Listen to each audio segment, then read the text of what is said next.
நாளைக்கான வீடியோவில் என்ன நடக்குன்னு பார்க்குறதுக்கு முன்னாடி நம்ம சேனலை சப்ஸ்கிரைப் பண்ணிவிட்டு அப்படியே அந்த லைக் பட்டனை தட்டி விட்டுருங்க. வீடியோ வந்துட்டு நல்லாவே இருக்குது. சரி வாங்க வீடியோக்குள்ளே போகலாம். ஃபஸ்ட்டு சீனில் வந்துட்டு ரிஷியும் சந்திரசேகரும் பேசிகிட்டு இருக்காங்க. அந்த சீன் தான் காமிச்சிட்டு இருக்காங்க. அப்போ இது எல்லாத்துக்கும் காரணம் அந்த ரத்னவேலுவா அப்படின்னு சொல்ல ஆமாம் அப்படின்ற மாதிரி கஸ்தூரியையும் நம்ம அன்பரசி எப்படி கூட்டிகிட்டு வந்தோம் அப்படின்ற மாதிரிலாம் சொல்லிட்டு இருக்காங்க.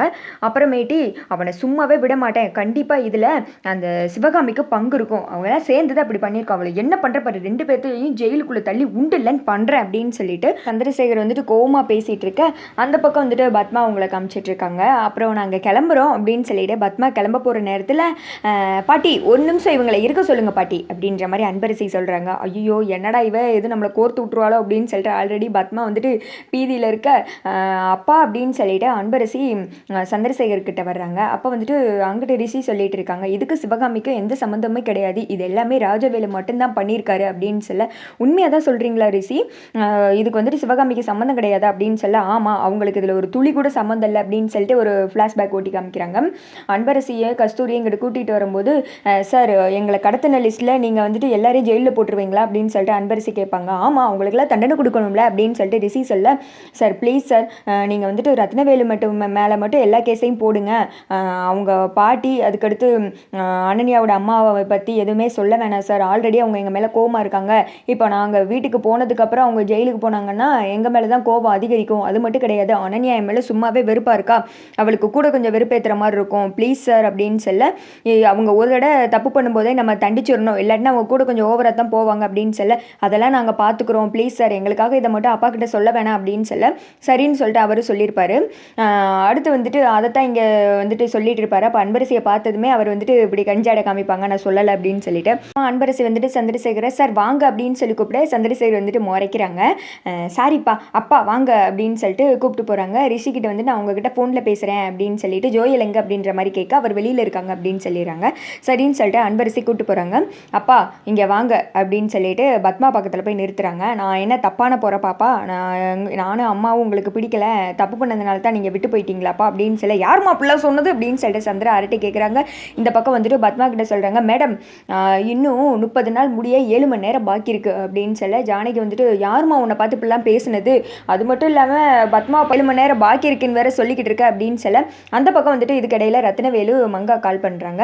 பாரு அவன் தான் கால் பண்ணுறான், எல்லாத்தையும் சொதப்பி வச்சுட்டு ஃபோன் வேறு அப்படின்னு சொல்லிட்டு அட்டன் பண்ணிவிட்டு, டே இப்போ செம்ம நீலாம் தூக்கில் தொங்கிரு, ஏன்டா அப்படிலாம் பண்ணிட்டு இருக்க, ஒழுங்காக ஒரு வேலையை முடிக்க தரல பாரு, 2 வந்து எப்படி நின்றுட்டு இருக்கு அப்படின்னு சொல்ல, ஐயோ ஒரு நிமிஷம் இரு, மொத்த போலீஸ் என்ன தான் தேடிட்டு இருக்கு, நான் வந்துட்டு ஆந்திராவில் போய் தலைமறைமாக போகிறேன், அதை உங்கள்கிட்ட சொல்கிறதுக்காண்டி தான் கால் பண்ணேன், அந்த அன்பரசி வந்துட்டு என் மேலே மட்டும்தான் புகார் கொடுத்துருக்கான், உங்கள் எல்லார் மேலேயும் வந்துட்டு எந்த கேஸ் இல்லாத மாதிரி பண்ணிட்டா, அன்பரசி வந்துட்டு நல்ல பொண்ணு தான் அப்படின்ற மாதிரி ஃபோனை கட் பண்ணிடுறாங்க. என்ன இது இவரே இவளை புகழ்ந்து பேசுகிற அளவுக்கு வச்சுட்டாலே அப்படின்னு சொல்லிட்டு சொல்ல, பத்மா வந்து இந்த பக்கம் முழிச்சுக்கிட்டு இருக்காங்க இல்லையா, அது யாருன்னு சொல்லிட்டு பத்மா உங்ககிட்ட கேளுங்க அப்படின்ற மாதிரி அன்பரசி சொல்லிடுறாங்க. யார் பத்மாது அப்படின்னு சொல்லிட்டு மாற்றி கேட்க, அதுவா அன்றைக்கி அன்பரசி என் வீட்டுக்கு வந்தால, அப்போ ஒரு கெஸ்ட்டு தெரியாமல் அப்படி கேட்டாங்க, அவங்க வந்துட்டு எனக்கு தெரிஞ்சவங்க தான், நான் அவங்கக்கிட்ட சொல்லிடுறேன் அப்படின்னு சொல்ல, ஆமாம் பாட்டி அதனால தான் பத்மா ஆண்டி முன்னாடியே நான் சவால் விட்டேன், கண்டிப்பாக அந்த வந்துட்டு சவாலில் நான் ஜெயிச்சிட்டேன் பார்த்தீங்களா அப்படின்னு சொல்லிட்டு பத்மா பார்த்து சொல்ல, பத்மா வந்துட்டு தலைதெரிச்சு அங்கேருந்து ஓடுறாங்க. அதுக்கடுத்து அனன்யா பார்த்துட்டு, பாத்தியாம்மா பத்மா ஆண்டி ஏதோ அன்பரசிக்கிட்ட லாக் ஆகியிருக்காங்க, அதனால தான் அங்கேருந்து பயந்து அடித்து ஓடுறாங்க பாரு, அன்பரசி நல்ல பெர்ஃபார்மன்ஸ் பண்ணிகிட்டு இருக்காமா அப்படின்ற மாதிரி சொல்ல, இதுக்கு வந்துட்டு நான் செத்துடலாம், உயிரோட இருக்கிறதே தப்பு அப்படின்ற மாதிரி அந்த பக்கம் சிவகாமி ஃபீல் பண்ணிட்டு இருக்கா. மங்கா வந்துட்டு சரி விடுடி பார்த்துக்கலாம் அப்படின்ற மாதிரி பார்த்துட்டு இருக்காங்க. அடுத்து வந்துட்டு இந்த திக்கம் நம்ம விஸ்வாவை காமிக்கணுமே, பயங்கர சந்தோஷம் அன்பரசி கிட்ட, மேடம் அன்பரசி மேடம் இனிமேலாம் நான் உங்களை அப்படி கூப்பிடலாமா அப்படியா இப்படியான்னு சொல்லிட்டு அவர் ஒரு திக்கம் அப்படி நூல் விட்டு போக, அடுத்து வந்துட்டு எல்லாருமே ஒன்றா வந்துட்டு வீட்டுக்கு போக போகிற நேரத்தில் அன்பரசி சொல்கிறாங்க, அப்பா தங்கச்சிப்பா அப்படின்னு சொல்ல, அனன்யாவா அப்படின்னு சொல்லி கூப்பிட அனன்யா வர்றாங்க. 2 சைடு 2 பொண்ணுங்களையும் பிடிச்சிட்டு வீட்டுக்கு போகிறாங்க. வீட்டில் போய் இறங்கவும் ஆரத்தி எடுத்து 2 பேருக்கு வந்துட்டு ஆரத்தியெல்லாம் சுற்றி போட்டுட்ருக்காங்க. அப்போது திடீர்னு ரிப்போர்ட்டர்ஸ் வராங்க. என்ன அன்பரசி மேடம் கோல்டு ஜெயிக்கவும் உங்களை என்ன கண்ணிலே பார்க்க முடியல, அப்புறமேட்டு உங்கள் கோச் விஸ்வாஸ் சார் கால் பண்ணால் உங்களோட அப்பா கிடச்சிட்டாரு, அதனால செலிப்ரேஷனில் இருக்காங்கன்ற மாதிரி சொன்னாங்க, உங்கள் அப்பா யாருன்னு தெரிஞ்சுக்கலாமா அப்படின்னு சொல்ல, அப்புறம் வந்துட்டு அன்பரசி 2 பேரையும் கூட்டு வச்சு இன்டர்வியூ கொடுக்குறாங்க. இதான் என் அம்மா கஷ்டப்பட்டு என்னை வளர்த்தாங்க, இது என்னோட அப்பா, நம்ம வந்துட்டு எங்களை ரொம்ப வருஷமாக தேடிட்டு இருந்தாங்க, நானும் என் அப்பாவை தேடிட்டு இருந்தேன், அப்புறமேட்டு இது என்னோட பாட்டி, இவங்க நான் அவங்க பேத்தின்னு தெரியாததுக்கு முன்னாடியே என்னை அவ்வளோ அன்பாக பார்த்துக்கிட்டாங்க, இந்த குடும்பம் கிடைச்சதுக்கு எனக்கு பெரிய வரம் அப்படி இப்படின்னு சொல்லிட்டு இருக்கேன். இந்த திக்கம் வந்துட்டு அது என்னோட சித்தி அப்படின்னு சொல்ல சிவகாமி வந்துட்டு முறைக்கிறாங்க. அது வந்துட்டு என்னோட தங்கச்சி அனன்யா, இது மங்கா பாட்டி அப்படின்னு சொல்ல அவங்களும் வந்துட்டு முறைச்சிட்டே இருக்காங்க.